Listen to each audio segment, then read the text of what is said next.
출판사로부터 무려 350번이나 거절당한 작가가 있습니다. 35번도 아니고 350번. 그는 무려 100편이 넘는 서부 소설을 써서 200만 부 이상이 팔린 성공적인 작가 루이스 라모르라고 하는 사람입니다. 그는 첫 원고를 출판하기 위해 출판사의 문을 두드렸지만 무려 350번 거절을 당했다는 거예요. 만약에 그가 349번까지, 아니 그 이전에 어느 순간에 그 거절에 낭망해서 글쓰기를 포기했다고 하면 그는 미국 역사에 길이 남을 그런 작가가 되지 못했을 거예요. 그는 먼 훗날 역사에 기초한 작품으로 국가에 기여한 공로가 인정이 되어서 미국 의회로부터 미국 작가로서는 처음으로 특별한 훈장을 받은 그런 명예로운 사람이 되어집니다. 아이들이 영화로 나와서 좋아했던 해리포터라고 하는 제목의 소설이 있어요. 이 해리포터의 작가 조앤 롤링 같은 경우에도 이 해리포터라고 하는 이 작품을 출판하기 위해서 얼마나 많은 출판사의 문을 두드렸는지 몰라요. 그녀는 아까 소개한 사람보다는 훨씬 적다 보여지지만 그래도 낙심하기에 충분한 12번의 거절을 당했습니다. 그러나 그녀는 절망하지 않았어요. 결국 13번째 그의 책이 출간이 되어서 세상에 나오게 되고, 세상에 나오면서 전 세계 거의 모든 언어로 그 책이 번역이 되어집니다. 그것도 첫 번째 책이 잘 팔려서 그 다음 책이 뿐만 아니라 이 책을 근거로 해서 영화도 몇 편에 걸쳐서 찍게 되고, 그가 책판 값으로만 따져도 책이 보통 100만 부, 200만 부 팔리는 게 아니라 억대에 호가하는 그런 부수로 책이 팔리다 보니까 전 세계에서 책을 팔아서 가장 크게 부자가 된 사람이 바로 이 여인이라고 하는 거예요. 여러분, 거절당한다 하는 것은 끝이라는 신호가 아니라는 거예요. 거절당하지 않고 사는 사람은 세상에 아무도 없습니다. 이 세상에 어느 누구라도 적어도 한 번 이상은 거절을 만나게 되죠. 그것이 아내나 남편, 자식이나 부모에 의해서 거절을 당할 때도 있고, 또 모르는 사람에게 새로운 거래처를 열려고 하며, 또 아까 말씀드렸던 두 작가의 경우에서처럼 그렇게 거절을 당할 때가 있다는 거예요. 거절은 단념하라 하는 신호가 아니라는 겁니다. 거절은 새로운 시도, 새로운 도전을 알리는 신호가 되어진다는 거예요. 거절은 우리의 감정을 손상시킬 수는 있지만 우리의 인생을 완전히 망치게 하는 것은 아니라고 하는 거예요. 작은 물은 흐르다가, 여러분들도 아마 옛날에 개울에서 그런 장난도 했을 거예요. 또 커서는 저도 저희 아버님이 제천에 처음 내려가셨을 때, 그때 그 마을에 놀러 가니까 그 마을에 가면은 큰 물이 흐르는 데가 있고 그 옆으로 조그만 또랑이 흐르는 데가 있어요. 그런데 그 마을 사람들이 그 옆으로 조그맣게 흐르는 그 또랑에서 고기를 잡더라고요. 그게 참 잔인하게 잡더라고요. 어떻게 잡냐면 위에서 물을 막는 거예요. 돌을 처음에 쌓기 시작하고 그 돌 위에 비닐을 덮어가지고 물이 하나도 안 내려오게. 물고기들은 밑에서 거슬러 올라오는 습관이 있거든요. 근데 물이 점점 없어지다가 완전히 다 없어져 버리면 거슬러 올라오던 물고기들이 그냥 그 자갈밭 위에서 펄쩍펄쩍 뛰는 거예요. 그러면 양동이 들고 그거 주워 담는 거예요. 참 잔인하게 고기를 잡지요. 시골에 가보면 커다란 바위를 해머 망치로 쳐서 잡기도 하고 그런 여러 가지가 있죠. 그런데 여러분, 제가 그분들이 조그만 또랑에 물은 막아서 밑에 고기를 잡는 건 봤는데 그 옆에 큰 개천을 막아서 고기 잡는 것은 한 번도 보지 못했어요. 작은 물은요, 내려가다가 막히면 거기서 포기를 합니다. 그러나 큰 물은 내려가다가 막히게 되면 어떻게 해요? 또 다른 길을 열어서 갑니다. 그래서 이렇게 그 큰 산을 절개하거나 해서 이렇게 길을 만든 곳에는 항상 물길을 내요. 구멍을 여기저기 뚫어놔서. 그래서 여러분 도로 가다 보면은 물길을 낸 구멍을 여기저기 뚫어서 물길을 내줬는 걸 봐요. 왜냐하면 그 물길을 안 내주면은 결국 물이 흘러 내려가는 성질 때문에 그 벽을 치고 나와서 산사태가 날 수가 있는 거거든요. 큰 물은 그래요. 큰 물은 거절을 당해도 막히지 않는다라고 하는 거예요. 저나 여러분은 큰 물 신앙이 되어야 할 줄로 믿습니다. 뭐 좀 거절 한번 당했다고, 뭐 기도 한번 하고 응답 안 왔다고 쉽게 포기하는 어리석은 인생이 아니라 한 번 더 또 다른 길을 주께서 열어주시길 바라고 매달리는 큰 물 믿음이 저와 여러분에게 있어야 될 줄로 믿습니다. 거절받을 때 그것을 창조적으로 극복하면 그만큼 인생은 성장하고 성숙하게 되는 거예요. 오늘 본문에 보면 딸이 귀신 들려 정신병으로 고생하는 한 여인이 있었습니다. 예수님의 소문을 듣고 예수님께 고침받기 위해서 찾아왔어요. 딸을 고치기 위해서 그녀는 창피함을 무릅쓰고 큰 소리로 예수님께 고쳐주기를 요청합니다. 다른 복음서에 보면 처음에 그녀는 제자들에 의해서 예수님으로 향하는, 예수님으로 접근하는 그 길조차 허락되지가 않았어요. 1차 거절을 만났다는 거예요. 그러나 나중에 예수님께 큰 믿음, 내 믿음이 크도다, 이 큰 믿음, 큰물 신앙으로 인정받는 이 큰물 신앙으로 무장되어 있는 그녀로서는 더욱더 간절하게, 더욱더 큰 소리로 매달리는 거예요. 아까는 막았던 제자들이 오히려 그 여인을 대신해서 예수님께 가가지고 예수님, 이 여인의 소원을 좀 들어주세요 라고 대신 부탁할 정도로 그 간절함을 보였다는 거예요. 막았던 사람이 오히려 도움이 되는 그런 믿음의 모습을 보여주었다는 거예요. 그런데 여러분, 이게 웬일입니까? 예수님은 어느 누구도 마다하지 않고 거절하지 않는다 들었었는데, 우리도 그렇게 예수님을 알고 있는데, 여러분 오늘 본문에 보면 예수님께서 단호하게 거절하셔요. 한 번도 아니고 두 번씩이나, 그것도 들으면 자존심이 콱 상할 그런 표현을 통해서 예수님께서 두 번에 걸쳐 거절을 하셔요. 그 거절의 이유가 사실은, 거절의 이유로 꼽은 내용들도 사실은 뭐 그게 문제가 될 이유가 아니에요. 그녀는 이방 여인이고요. 그것만으로도 그녀는 치명적이고 결정적인 이유를 가진 사람이에요. 아주 타당하다는 거죠. 그 거절 더 이상 넘어설 수 없는. 여러분, 유대인에게 있어서 너는 이방인이라 안 돼 라고 말하는 것만큼 확실한 노가 없는 거예요. 그녀도 유대인이 어떻다는 걸 모르는 사람이 아니니까 예수님이 유대인이라 할 때, 왜? 여기 그랬잖아요. 주 다윗의 자손이요 하고 다가왔거든요. 그건 뭐예요? 예수님 유대인인 거 안다는 거죠. 그런데 그 예수님이 난 유대인, 넌 이방인, 그러니 안 돼 라고 선을 그을 때 포기할 충분한 이유가 있다라고 하는 거예요. 2차 거절을 만난 그때도 그녀는 아주 치명적인 그 거절 앞에서 포기하지 않고 예수님께 그 딸을 고쳐주시기를 간청하고 있어요. 타당한 이유이지만, 타당한 환경이지만, 우리는 이유나 환경을 핑계해서 포기하는 일이 얼마나 많아요. 이래서 못하고 저래서 못하고, 이래서 안 되고 저래서 안 되고, 거절을 안 했는데도 불구하고 스스로 거절 당할 것을 염두에 둔 여러 가지 이유를 들면서 포기할 때가 얼마나 많아요. 그런데 그녀는 그러지 않았다는 거예요. 타당한 거절의 이유를 만났지만 그녀는 여전히 간청하고 있다는 거예요.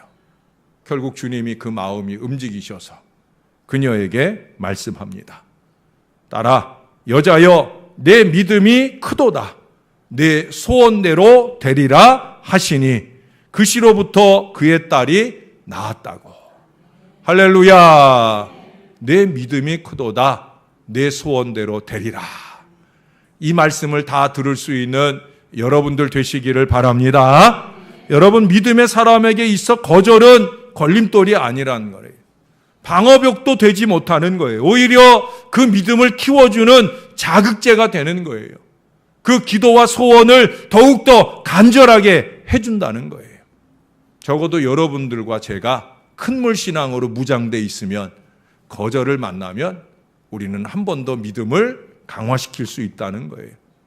특히도 이 여인처럼 누군가 무엇인가를 정말 사랑한다고 하면, 여러분, 그녀가 왜 이렇게 와가지고 예수님께 거듭거듭 말씀을 드리겠어요? 딸 때문이잖아요. 사랑하는 딸, 귀신 들려서 오랜 동안 고생하는 이 딸에게 자유함을 주고 싶은 이 절절한 마음, 절절한 사랑. 다른 게 뭐 더 있겠습니까?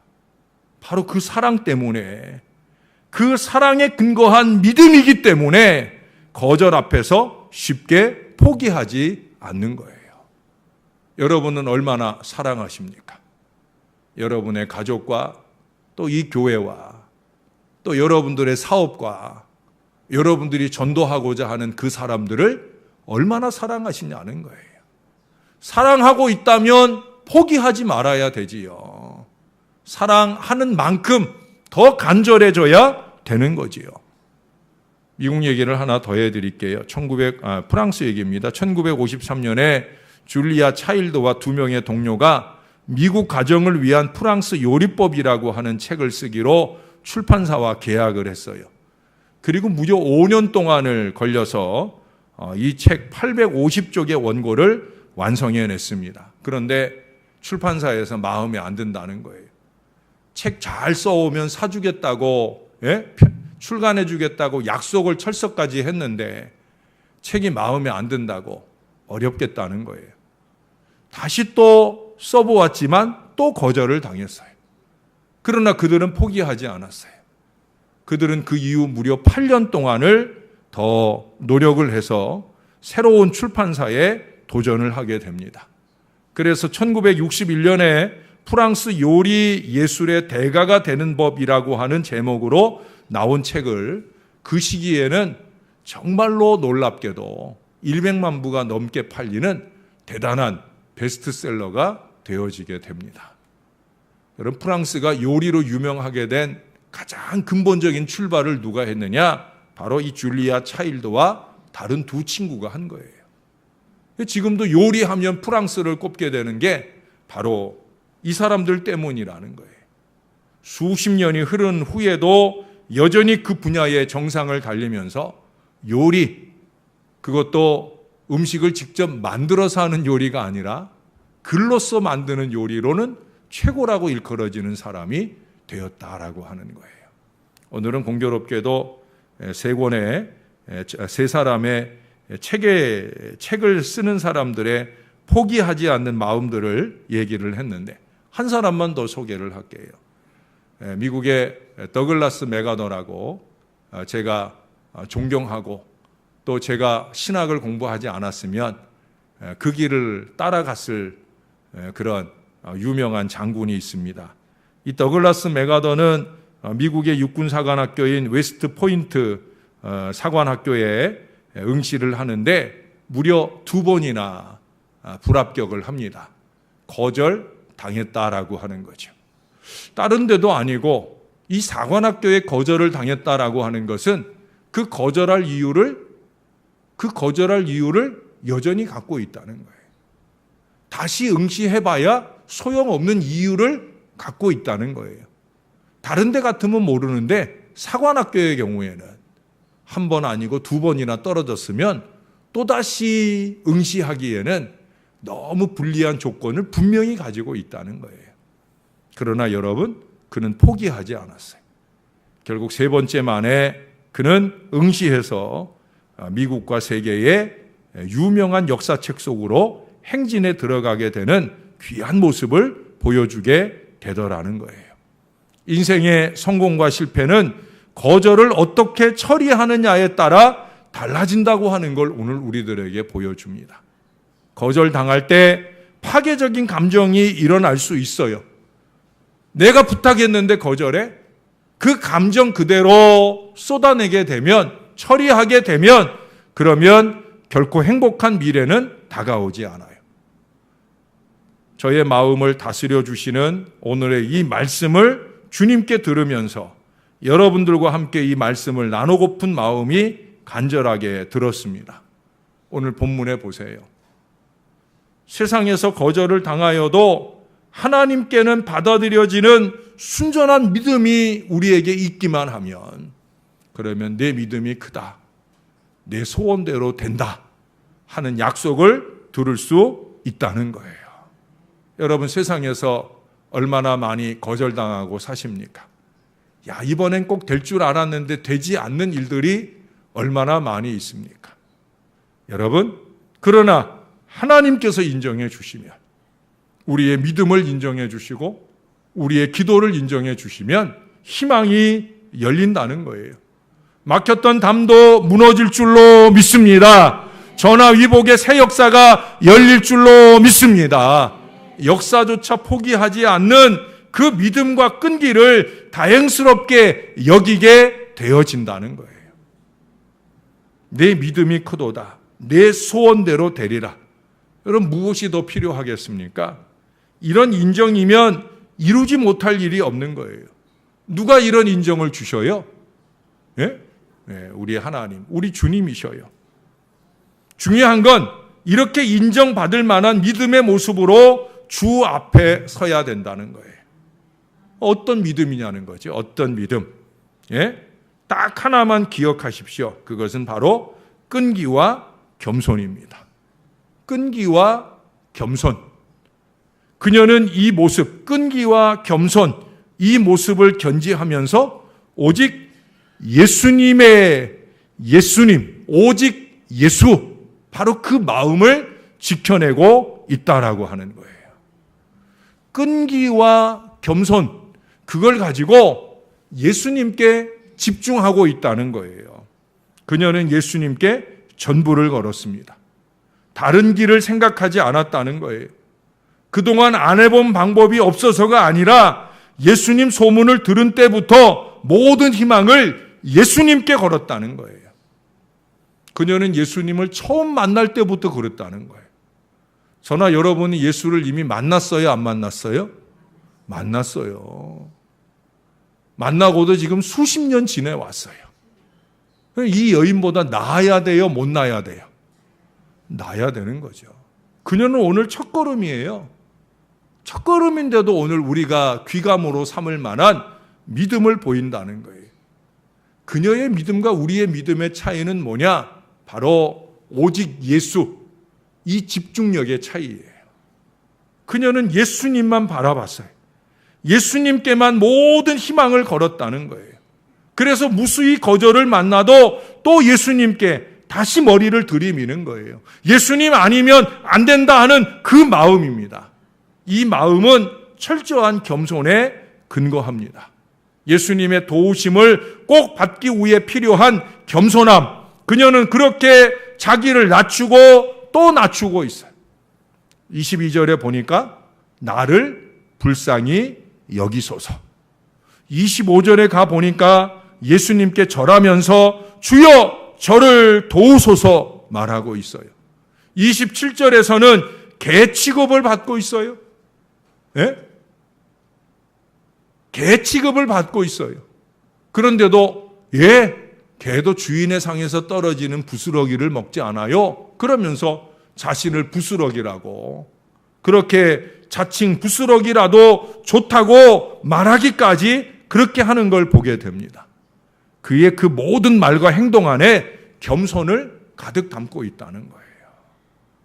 무엇보다 중요한 것은 그녀가 그 겸손이라고 하는 것이 주님을 향해서예요. 주님을 향해서 그가 겸손하다 하는 걸 어떻게 알 수 있어요? 그녀는 모든 순간 우리 예수님을 부를 때 주 다윗의 자손이여로부터 시작해서 주여, 주여, 주여.